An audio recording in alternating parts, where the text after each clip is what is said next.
Welcome to TDS studios. Friends எல்லாம் சூப்பராக இருப்பீங்கன்னு நினைக்கிறேன். இன்றைக்கி நிறைய சேலஞ்சஸ் அப்படின்னு ஒரு வார்த்தை யூஸ் பண்ணுறாங்க. அதில் ட்ரெஸ்ஸிங் சேலஞ்சில் இருந்து வாக்கிங் சேலஞ்சில் இருந்து அப்படின்னு நிறைய சேலஞ்சஸ் போடுறாங்க.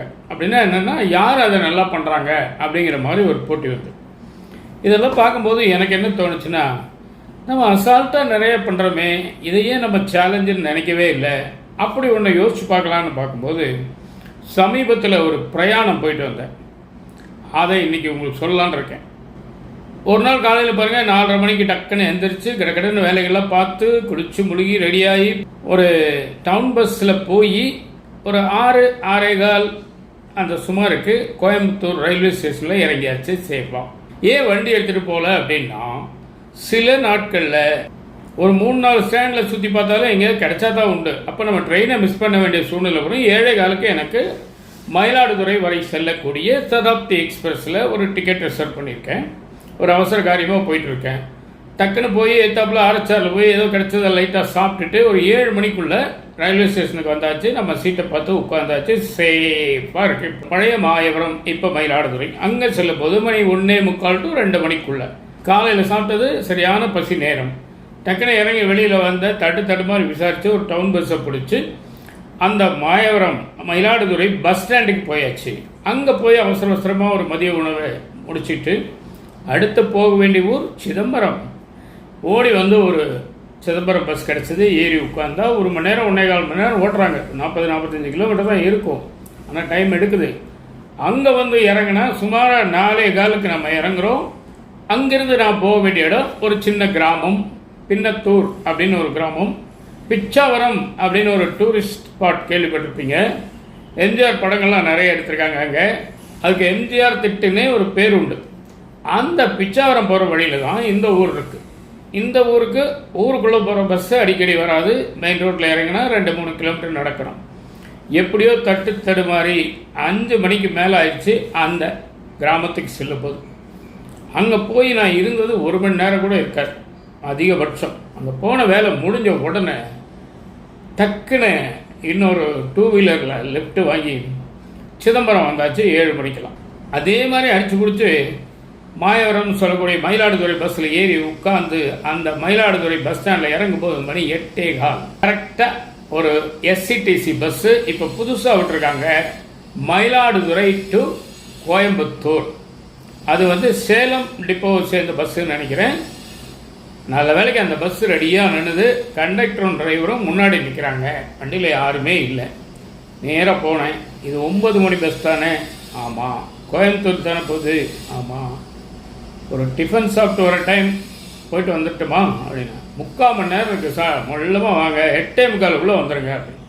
டக்குன்னு வெளியே போனேன். அதே மாதிரி யார்கிட்ட போட்டுக்கிட்டு வந்தாச்சு. 8:45 அவர் சொன்ன நேரத்துக்கு வந்தாச்சு. அவரும் என்னை ஐடென்டிஃபை பண்ணிக்கிட்டாரு. 3-4வது ரோவில் ஏதோ ஒரு சீட்டில் உட்கார சொன்னார். 355 ரூபா டிக்கெட்டு. நான் ஏன் அந்த பஸ்ஸை தேர்ந்தெடுத்தேன் அப்படின்னு சொன்னால், இந்த சேலஞ்சுன்னு ஆரம்பத்தில் சொன்னமே ஞாபகம் இருக்கா? அதுதான். ஒரே நாளில் கிட்டத்தட்ட 820-830 கிலோமீட்டர், 830 கிலோமீட்டர்ஸ் ஒரே நாள். அந்த பஸ்ஸு பார்த்தீங்கன்னா அவ்வளோ சௌரியமான பஸ்ஸு. ஏன் அப்படின்னா, நம்ம அலைச்சலுக்கும் திருச்சலுக்கும் இடையில பஸ் மாதிரி வர முடியாது. சாதாரண பஸ்ஸில் ஏறி உட்காந்து 3 பேர் சீட்டில் நெருக்கி அடிச்சுட்டு கீழே விழுந்து வர முடியாது. நிம்மதியாக 9 மணிக்கு கிளம்புன வண்டி பாருங்கள், 4:45 5 மணியோ கோயம்புத்தூரில் இறக்கி விட்டாங்க காந்திபுரம் பஸ் ஸ்டாண்டில். இப்போ ஒரு புது பைபாஸ் போட்டிருக்காங்க, தஞ்சாவூர் டு கும்பகோணம். அந்த புது பைபாஸில் இந்த வண்டி வருது. ஒரு 4:30 மணி சுமாருக்கு அப்படி எந்திரிச்சு அப்படி பார்க்கும்போது பார்த்தா நம்ம ஊர் வாசனை அடிக்குது, குளிர்ச்சியாக இருக்குது, எல்லாம் பண்ணுது. பார்த்தால் 4:45 கோயம்புத்தூர் வந்தாச்சு. இது எதுக்கு இதை சொல்கிறேன் அப்படின்னா, என்னென்னமோ சேலஞ்ச் சொல்கிறீங்க. இந்த வயசில் ஒரே நாளில் 830 கிலோமீட்டர் ட்ராவல் பண்ணிவிட்டு அதே தெம்போடு இறங்கியிருக்கேன். 1. 2வது, மாயவரம் டு கோயம்புத்தூர் அந்த சதாப்தி எக்ஸ்பிரஸை தவிர இந்த 9 மணி வண்டி ரொம்ப ஆப்டான டைமாக எனக்கு படுது. ஏன்னா நீங்கள் போன வேலையும் முடிஞ்சிடும், அதுக்குள்ளே 7:30-8 மணிக்கு முடிஞ்சிடும். சாப்பிட்ற நேரமும் 9 மணிக்குள்ளே முடிஞ்சிடும். ரிலாக்ஸாக அந்த பஸ்ஸில் ஏறி உட்காந்து உங்களுக்கு பஸ் பிரயாணம் ஒத்துக்கும் என்று சொன்னால் அதை நீங்கள் சூஸ் பண்ணலாம். இந்த தகவல் சொல்கிறது தான் இதில் மெயினான நோக்கம். ரொம்ப அருமையான பஸ்ஸு, கண்டக்டர் டிரைவர் 2 பேரும் வண்டி ஓட்டுவாங்கன்னு நினைக்கிறேன். அதை பார்க்கல, தூக்கத்தில் இருந்ததுனால பார்க்கல. ஏன்னா என்ன காலையிலேருந்து பிரயாணம் பண்ணுறதுனால ரொம்ப வசதி. நல்ல புஷ்பேக் சீட்டில் கண்ணை மூடி படுத்தது தான் தெரியும். காலையில் இங்கே வந்தாச்சு.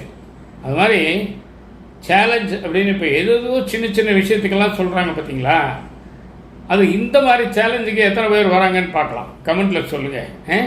இது உண்மையிலே சொல்ல வேண்டிய விஷயமாங்கிறதையும் நீங்கள் சொல்லுங்கள். ஆனால் இதை ஒரு அட்வென்ச்சர் அப்படின்னு நினச்சி பாருங்கள். யார் பண்ணாலும் அட்வென்ச்சர் தான், யாருக்காவது பயன்படுங்கிற நம்பிக்கையில் நான் சொல்லிட்டு இருக்கேன். சரிங்களா? இதுதான் இந்த விஷயம். நிச்சயமாக இந்த விஷயம் உங்களுக்கு பிடிச்சிருக்கும்னு நினைக்கிறேன். உங்கள் கருத்துக்களை எதிர்பார்க்குறேன். மீண்டும் அடுத்த எபிசோட சந்திப்போமா? அதுவரை உங்களிடம் இந்த விடைபெறுவது உங்கள் அன்பட்டி சண்முக சுந்தரம், போத்தனூர், கோயம்புத்தூர். நன்றி, வணக்கம்.